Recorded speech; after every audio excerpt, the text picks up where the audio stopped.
আসসালামু আলাইকুম। গতকাল আমরা গিয়েছিলাম মানিকগঞ্জ জেলার সাটুরিয়া উপজেলার বালিয়াটি জমিদার বাড়িতে। যাওয়ার পর আমরা প্রবেশের জন্য টিকিট কেটে নিলাম।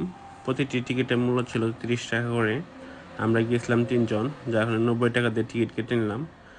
টিকিট কাটার পর আমরা সরাসরি জমিদার বাড়ির ভিতরে প্রবেশ করলাম। প্রবেশ করার সাথে সাথে গেটম্যান আমাদের টিকিটগুলো চেক করে নিচ্ছিল যে আমরা টিকিট কেটেছি কিনা। জমিদার বাড়ির ভিতরে শুরুতে 4টি ভবন রয়েছে, যার মধ্যে 2টি ভবন হচ্ছে 3তলা বিশিষ্ট আর 2টি হচ্ছে 2তলা বিশিষ্ট। যাই হোক, এটি হচ্ছে সাইড ভিউ। আমরা এক পাশ থেকে ভিডিও নিচ্ছিলাম জমিদার বাড়ি। এর মধ্যে 3টি ভবনের রং করা হয়েছে সাদা রং বা চুনা দিয়ে, আর একটি হচ্ছে লাল কালার ছিল। যাই হোক, আমরা ভবনগুলো দেখতেছিলাম, প্রতিটি ভবনই আমরা দেখতেছিলাম। আমরা সামনে থেকে কয়েকটা ভিডিও নিয়ে আমরা চলে যাচ্ছিলাম ওই পাশে লাল ভবনটা দেখার জন্য।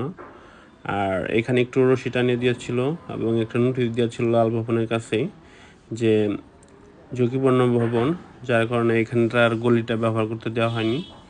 আর এখানে নোটিশ দেওয়া ছিল।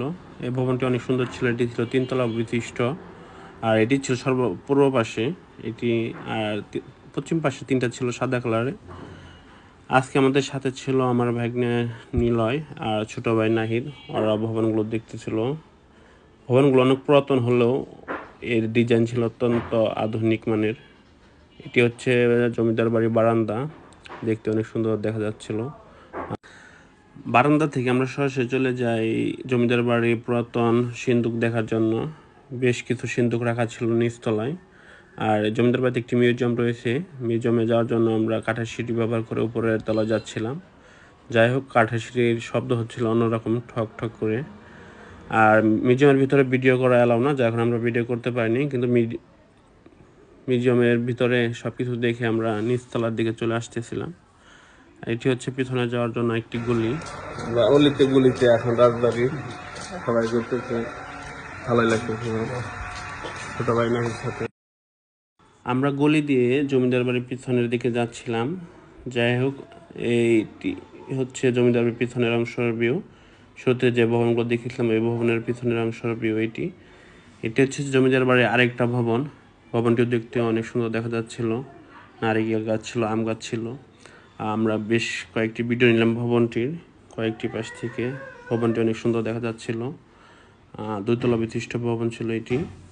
পিছনে আরেকটি ভবন রয়েছিল যেটি অনেক লম্বা ছিল এবং অনেক কক্ষ বিশিষ্ট ছিল।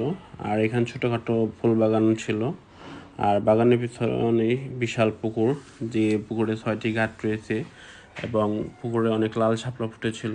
এবং পুকুরে একটি সুড়ঙ্গ রয়েছে যেটি তৎকালীন সময় নদীর সাথে সংযুক্ত করা ছিল।